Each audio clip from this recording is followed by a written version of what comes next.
Now we are ready to finish off our train station setup and send crude oil back to the main base. We're going to quickly go through what we've got set up here. We have got almost the identical train station setup we have at the main base, where we have a loop coming in, the train comes in, goes out and heads back that way. We have a station here for crude oil, and there's two fluid platforms, and a station here for water and two fluid platforms. We haven't done anything with water yet, we'll get to that. But while we're talking about water, I put a water extractor down over here, and that allowed me to determine the height of the platform above. So now I have all this water underneath to access still. I could place extractors strategically underneath and send the water up to the train stations that way, however which way I choose to do it. The other thing is, what was the other thing I wanted to say? Oh, well, nothing really special. That's where we had the temporary oil setup. That's now completely gone. The plastic and rubber and all that, it's all gone. There's just two extractors. They're overclocked to make sure they provide 300.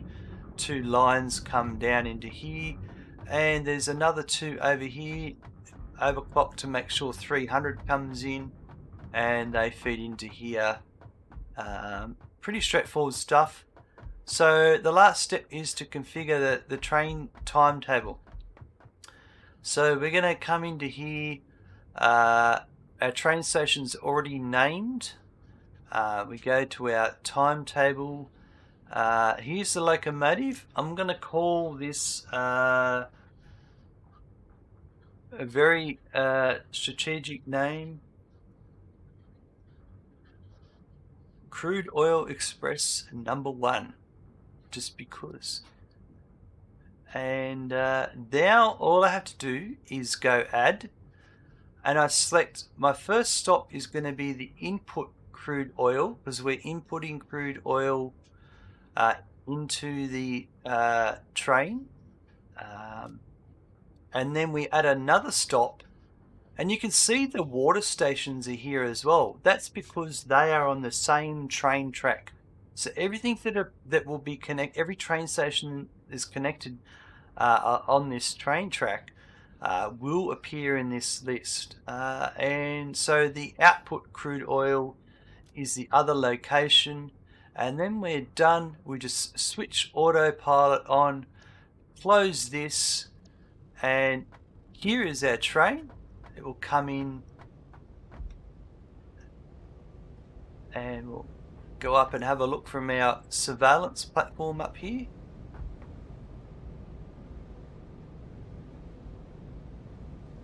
Now these are configured as load stations.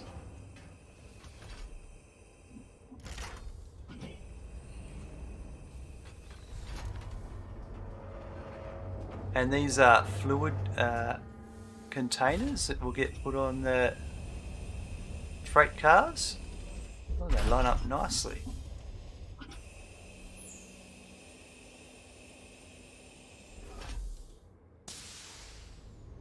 And there we go. And then you'll notice that over here, these are now filling up again. So they're actually filling up quite quickly. I could have two trains running and keep up with production if I wanted to. It just depends on how much is being extracted at the other end. But generally that's it. Now this will just keep running continuously. That's about it. At the other end, we're going to set up how the water is extracted and how it's what we do with it. We're going to set up our refineries and all that. That'll happen in the next playthrough. What we will do though is we will wait for the train to return, and then we will get in it and use it as a taxi to head back. another option you could do is to set up a hypertube between the two locations. That's always a good option.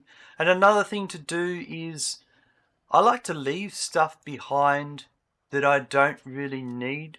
I've got this back at the main base. I don't need to take it back with me. It makes sense to leave things here that will get used here, rather than having to part stuff around unnecessarily. Any product being pushed into the station or extracted from the freight platforms is actually ceased at that point in time. So that's not so much of an issue on the side that's feeding product in, but on the other end where you're extracting the product and it's going into production lines, that can slow down production and cause the nothing to happen for that point in time. So a workaround for that is to put a fluid buffer at the other end. So when the freight platform is doing its operation, at that point in time, there is still a reserve of fluid in the fluid buffer that will continually get used until it's later changed, until the operation completes, and then it will then start to. At that point, the freight platform will fill up the buffer, and then the buffer will pass it on to the production lines.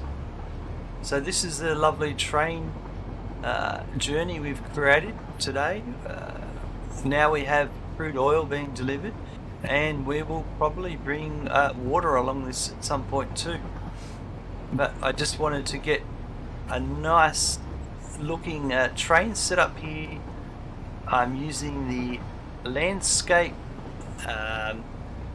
Everything's running quite nicely, and you can see the train comes in. It automatically does a loop. It does all the switching of the tracks and points and everything. It just works. And because this, you'll see here, it's still filling up the station, but once the station's full, the platforms are full, then the train will quickly stop and just resume going straight through again.